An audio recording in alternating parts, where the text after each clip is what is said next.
بڑے well کوآرڈینیٹڈ attack ہوئے عمران خان کی گرفتاری کے بعد. عمران خان تحریک انصاف کہتی ہے ہمارا تو اس میں کوئی رول ہی نہیں تھا. آپ کے خیال میں اتنے ویل کوآرڈینیٹڈ اٹیک جو ہوئے ہیں، یعنی کہ فیصل آباد کے آگے سے ہیڈ کوارٹر پہ حملہ ہو گیا، جی ایچ کیو پہ حملہ ہو گیا، پشاور کے اندر ریڈیو پشاور اڑا دیا گیا، جہاز اڑا دیے گئے، مجسمے بے حرمتی کی، کور کمانڈر لاہور کا گھر جلا دیا گیا، کیا تحریک انصاف اور عمران خان کی یہ پلاننگ تھی آپ کے خیال میں؟ کلیئر ورڈز میں مجھے بتائیے، یا نہیں تھی؟ یہ آپ کی اپنی مرضی ہے کہ اگر ان پہ اٹیک ہو تو ان جگہوں میں جو میں نے نام لیے کور کمانڈر لاہور سے لے کے تو فیصل آباد آئی سی کے ہیڈ کوارٹر تک اور جی ایچ کیو تک اٹیک کیا جائے گا. میں نے جیسے آپ کو کہا ہے کہ دو طرح کا مائنڈ سیٹ یا دو طرح کے گروپ کی میں بات کر رہا ہوں. پہلے میں اپنی بات کرتا ہوں سیالکوٹ کی. میرے حلقے میں کنٹونمنٹ ہے، سیالکوٹ شہر میں کینٹ ہے. سیالکوٹ میں 5-7 ہزار لوگ گھنٹہ گھر چوک تک جاتے ہیں. 200 میٹر کے اوپر بھی کینٹ کا ایریا نہیں ہے، اتنے قریب تھے لیکن لوگ جانا چاہتے تھے وہاں. میرے بھائی عمر ڈار نے انہیں روکا، ہم نے بزدلی کے نعرے بھی سنے، سب کچھ سنا، لیکن کنٹونمنٹ کے اندر نہیں جانے دیا. ذمہ داری کا مظاہرہ کیا. وہاں ایون ڈیفنس منسٹر کا گھر تھا، خواجہ آصف کا. خواجہ آصف کے گھر کے پیچھے جی او سی کا گھر تھا. جہاں اگر لاہور کی میں بات کرتے ہیں یا آپ اس کی جی ایچ کیو کی بات کر رہے ہیں یا I S I had quarter کی بات کر رہے ہیں، تو اس کے اوپر میں سمجھتا ہوں کہ جو ایک مائنڈ سیٹ تھا کہ اگر گرفتاری کی صورت میں ہمیں اداروں کے ریاستی اداروں پہ حملہ کرنا پڑتا ہے، فیصل آباد آئی سے جی ایچ کیو پہ اٹیک کرنا ہے. عامر کیانی نے بھی ایک دو جگہ ذکر کیا کہ جی ایچ کیو کے حوالے سے بات چیت ہوئی. لیکن عثمان صاحب آپ کنفرم کر سکتے ہیں کہ عمران خان صاحب کی انسٹرکشنز تھیں کہ اگر انہیں گرفتار کیا گیا تو کور کمانڈر لاہور اور ان جگہوں پہ اٹیک کرنا؟ دیکھیں جن میٹنگز کا میں دیکھتا رہا ہوں، جب یہ لوگ بات کرتے تھے کہ اگر ہمیں ریاستی اداروں کے اوپر حملہ آور بھی ہونا پڑتا ہے تو اس بیانیے کو عمران خان سپورٹ کرتے تھے، اس پالیسی کو سپورٹ کرتے تھے. اور یہ سوشل میڈیا پہ اینٹی فوج ٹرینڈ تھی، یہ کون چلایا کرتا تھا؟ یہ سوشل میڈیا ٹیم ہی، آپ کو پتہ ہے. آپ کو انسٹرکشنز کس کی جاتی تھی؟ اب یہ مختلف قسم کے، آف کورس عمران خان صاحب بھی انسٹرکشنز دیتے تھے. باقی اینٹی فوج بیانیہ بناؤ.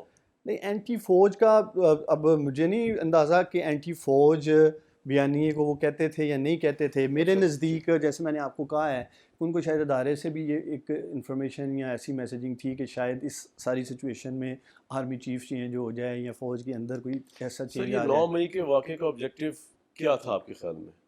آرمی چیف تو لگ چکے تھے عاصم منیر. چلو پہلے تو لانگ مارچ کیا عمران خان صاحب نے مبینہ طور پہ آرمی چیف کی تعیناتی روکنے کے لیے. اب آرمی چیف وہ لگ گئے. اب تو آرمی چیف نے انہوں کچھ کہا بھی نہیں تھا. چلو جنرل باجوہ صاحب سے تو ان کے گریونس تھے. ان آرمی چیف کے ساتھ ایسا کیا معاملہ تھا یا وہ کیا آبجیکٹیو حاصل کرنا چاہتے تھے آپ کے نزدیک، جو اس طرح کا بیانیہ لیڈ کیا عمران خان نے کہ جی اگر ان کو گرفتار کر لیا جائے تو فوجی انسٹالمنٹ اٹیک کر دو؟ اس کا آبجیکٹیو کیا تھا؟ دیکھیے میرے حال میں تو آبجیکٹیو یہی ہو سکتا ہے نا کہ فوج کے اندر ہی کوئی تبدیلی آ جائے، فوج کے اندر پریشر آ جائے، ہاں وہ پریشر آ جائے، کچھ اس طرح کی سچویشن بن جائے گی. اور یہ لوگ دیکھیں ہماری پارٹی میں پریشر آ جائے تو مینس بہت سارے ہٹنا پڑے گا. اور کیا ہونا ہے؟ یہ عمران خان صاحب فائنلی ہٹنا ہی تھا جنرل عاصم منیر صاحب کو. اگر پوری فوج کے اندر سے وہ پریشر کریٹ ہو جاتا، وہ تو لوگ ہی کہیں 10,000 آئے ہیں، کہیں 5,000 آئے ہیں. عمران صاحب سمجھتے ہیں کہ لوگ لاکھوں کی تعداد میں آئیں گے، آرمی چیف پہ اندر سے پریشر آئے گا، باہر سے آئے گا تو آرمی چیف جو ہے فارغ ہو جائیں گے. ہاں تو یہ تو ایک سازش ہوگی، حکومت چینج ہوگی، سب کچھ ہو گیا. تو وہ لوگ پارٹی کے اندر، ہماری پارٹی کے اندر، پی ٹی آئی کے اندر یہ مائنڈ سیٹ کہہ لیں یا یہ رائے رکھی جاتی تھی کہ کیا ضرورت تھی کور کمانڈر کے گھر کی طرف جانے کی یا جی ایچ کیو کی طرف جانے کی یا I S I had quarter کے اندر. دیکھیں میں ذاتی طور پہ اس پالیسی کو یا اس چیز کو سپورٹ نہیں کرتا. کسی ایسی جگہ پہ میں 9 مئی کو گیا ایکسپریس ہائی وے کے اوپر، اور جیسے ہی آپ کو یاد ہوگا کہ شہریار افریدی نے وہاں بات کی جی ایچ کیو جانے کی، میں فوراً ہی وہاں سے گھر چلا گیا، کیونکہ میں نہیں چاہتا تھا کہ یہ انسٹیٹیوشنز کے اوپر اگر جو حملوں کی باتیں کی جا رہی ہیں، جی ایچ کیو جائیں گے، پھر جی ایچ کیو کے اوپر آپ نے دیکھا حملہ بھی ہوا، پھر اس کے بعد جو کور کمانڈر ہے اس میں ہوا ہے، تو یہ اس طرف جانے کی ضرورت ہی نہیں تھی. آپ نے پارٹیسپیٹ نہیں کیا؟ میں تو بالکل پارٹیسپیٹ نہیں کیا. میں تو پھر وہاں آدھا گھنٹہ نکل جو کئی مہینے روپوش ہو گئے اور آج آپ منظر عام پہ آئے ہیں ہمارے پروگرام میں، تو یہ آپ کہاں خود چلے گئے تھے؟ کیا وجہ تھی؟ خود اس لیے چلا گیا تھا. ایک تو میرے اوپر براہ راست تو کچھ ایسا ایف آئی آرز تھی نہیں، یا میں نے کوئی انسٹالیشنز پہ حملے کیے نہیں تھے کہ میں چھپ جاتا جا کے. ایک ٹائم فریم لیا میں نے خود، اور میں ڈبل مائنڈڈ تھا کہ کس چیز کو سپورٹ کرنا ہے، کس پالیسی کو لے کے چلنا ہے. دیکھیں اگر ہم فوج ایک ریاست کا پلر ہے نا، اگر وہ پلر ہی توڑ دیتے ہیں، اگر وہ پلر ہی گرا دیتے ہیں تو ریاست کمزور ہو جائے گی. اگر میں تو خیر اس بیانیے کو نہ سپورٹ کرتا ہوں نہ سر کبھی کیا ہے. کورٹ آپ کے کے اندر پروگرام 9 سے مئی بھی کا کیس چل رہا ہے اور اس کے اندر کئی گواہان آئیں گے جہاں تک ہمارا آئیڈیا ہے.